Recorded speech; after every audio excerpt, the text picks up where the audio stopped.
Indian army ने जारी की कोर कमांडर लेवल की चौथी मीटिंग की ऑफिशियल स्टेटमेंट।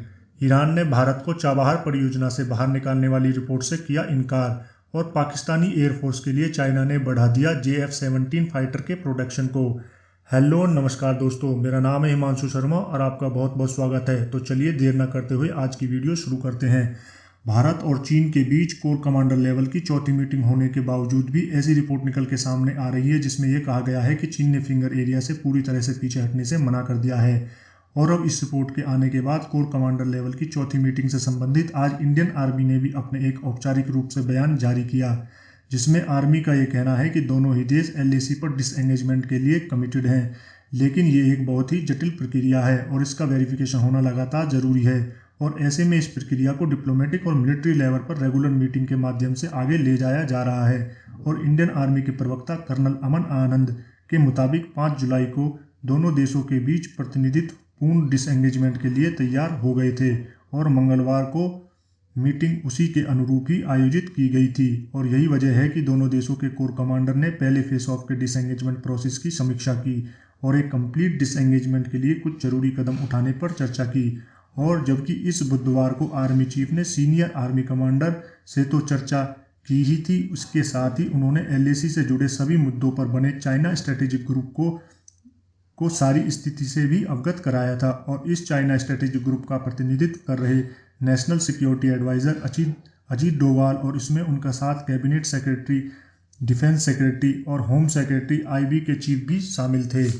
और बता दें कि चाइना स्ट्रेटेजिक ग्रुप LAC से जुड़े मुद्दों पर सरकार के एडवाइजरी के तौर पर काम करती है और इनको इसके बारे में जानकारी देने के बाद ही गुरुवार को आर्मी ने कोर कमांडर लेवल की चौथी मीटिंग के बारे में औपचारिक बयान जारी किया। लेकिन आर्मी के आज के बयान में कहीं भी ये मेंशन नहीं किया गया कि जहां पर ये बताया गया हो कि चीन ने फिंगर एरिया से पूरी तरह से पीछे हटने से मना कर दिया है।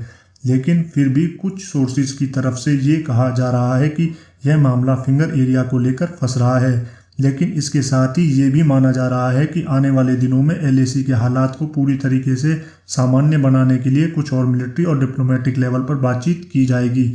और बाकी भारत तो अपनी तरफ से पूरी तरीके से स्पष्ट कर चुका है कि ये सिचुएशन पूरी तरह से सामान्य तभी होगी जब दोनों देशों की सेनाएं पुराने वाली स्थिति में लौट जाएंगी। और अब बात कर लेते हैं अगली खबर की। कुछ ऐसी रिपोर्ट जारी हुई है जिसमें कहा गया है कि ईरान ने भारत को चाबहार के महत्वपूर्ण रेलवे प्रोजेक्ट से हटाने का फैसला लिया है और ईरान भारत के साथ इस चाबहार लिंक रेलवे पर कोई भी डील साइन नहीं करना चाहता। लेकिन इस रिपोर्ट पर अल जजीरा की तरफ से एक रिपोर्ट जारी हुई है जिसमें उन्होंने इन मीडिया रिपोर्ट को खारिज करते हुए कहा है कि ईरान ने ऐसा कुछ भी नहीं कहा और जो भारत को रेलवे प्रोजेक्ट से हटाने की बात है वो गलत है। बाकी ये पूरा मामला स्पष्ट तभी हो पाएगा जब भारत सरकार की तरफ से कोई ऑफिशियल स्टेटमेंट सामने आएगी, जब भी मालूम हो पाएगा कि क्या सच है और क्या झूठ।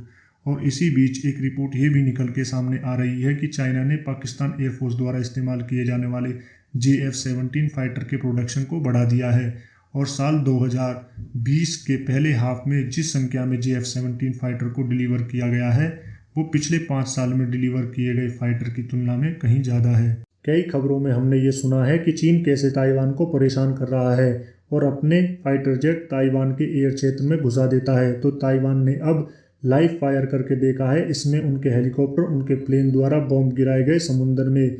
इसके अलावा उनके द्वारा टैंक इस्तेमाल किए जाते हैं, जो आर्टिलरीज गन इस्तेमाल की जाती हैं, उन सभी का मुंह चीन की तरफ था। समुद्र में चीन की तरफ मुंह करके उन्होंने इस प्रकार की डिटरेंस दिखाई है, इस प्रकार की क्षमता दिखाई है कि वो आने वाले दुश्मन को हरा सकते हैं। इस मौके पर उनकी प्रेसिडेंट भी वहीं थी।